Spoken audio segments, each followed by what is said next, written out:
Welcome to Mettur Agaram TNPSC பயிற்சி மையம். போன கிளாஸில் பார்த்தீங்கன்னா ஓகேங்களா, நம்ம சாலை போக்குவரத்தை பற்றி பார்த்தோம். இப்போ கடல் வழி போக்குவரத்தை பற்றி பார்க்க போகிறோம். ஓகேங்களா, அப்போ கடல் வழி போக்குவரத்துனா கண்டிப்பாக துறைமுகம் இருக்கணும். இந்தியாவில் மிகப்பெரிய துறைமுகம் பார்த்தீங்கன்னா மொத்தம் 13 பெரிய துறைமுகங்கள் இருக்குது. எத்தனை பெரிய துறைமுகம் இருக்குது? 13 பெரிய துறைமுகங்கள் இருக்குது.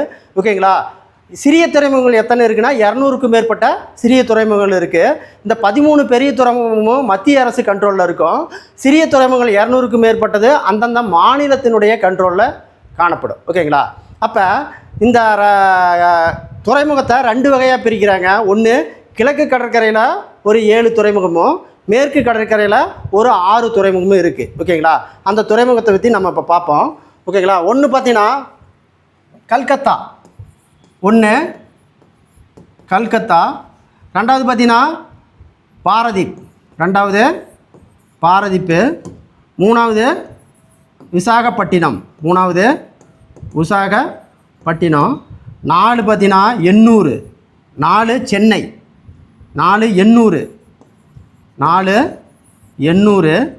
5 சென்னை. 6 தூத்துக்குடி. 7 பார்த்தீங்கன்னா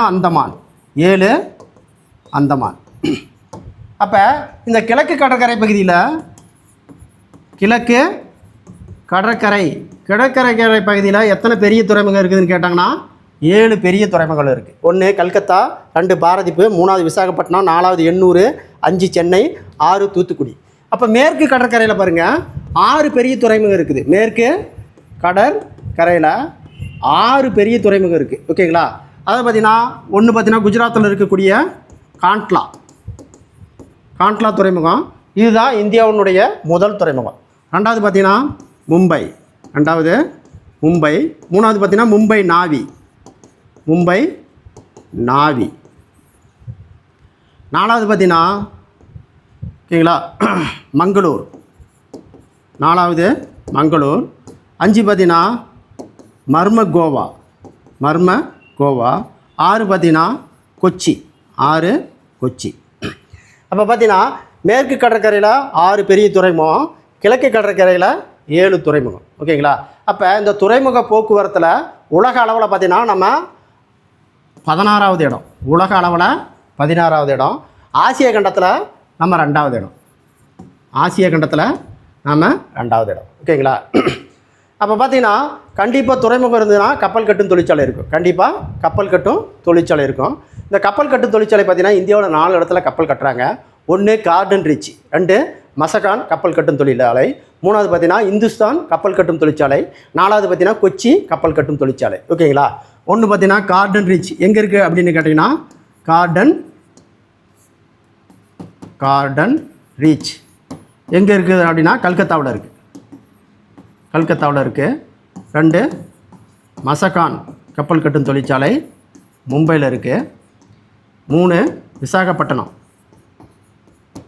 விசாகப்பட்டினத்தில் இந்துஸ்தான் கப்பல் கட்டும் தொழிற்சாலை. 4 கொச்சி கப்பல் கட்டும் தொழிற்சாலை. இது கேரளாவில் இருக்குது.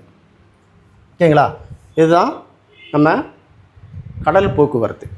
ஓகேவா, இப்போ கடல் போக்குவரத்து பார்த்திங்கன்னா கடலில் அதிகமான போக்குவரத்து எந்த கடலில் நடைபெறுகிறது அப்படின்னு கேட்டாங்கன்னா ஓகேங்களா அட்லாண்டிக் பெருங்கடலில் தான் அதிகமான கடல் போக்குவரத்து வணிகம் செய்கிறாங்க. ஓகேங்களா, அப்போ உலக அளவில் அதிகமான பொருள் எந்த வழியாக போகுது அப்படின்னா கடல் வழி தான். அதாவது நீர்வழி போக்குவரத்தை 2 வகையாக பிரிக்கிறாங்க. உள்நாட்டு நீர்வழி போக்குவரத்து, கடல்வழி நீர் போக்குவரத்து. அந்த கடல்வழி நீர் போக்குவரத்தில் பார்த்திங்கன்னா அட்லாண்டிக் பெருங்கடலில் தான் அதிக அளவு கடல்வழி நீர்வழி போக்குவரத்து நடைபெறுகிறது. அதான் நம்ம பாரதியார் சொல்லியிருக்காரு, மேலை கடல் முழுதும் கப்பல் விடுவோம் அப்படிங்கிற மேலை கடல் எதை குறிக்குதுன்னா அட்லாண்டிக் பெருங்கடலில் குறிக்குது. ஓகேங்களா, இதுதான் நம்ம கடல் வழி போக்குவரத்து. இந்த வீடியோ பிடிச்சிருந்தால் சப்ஸ்கிரைப் பண்ணிக்கோங்க, லைக் பண்ணிக்கோங்க. நன்றி, வணக்கம்.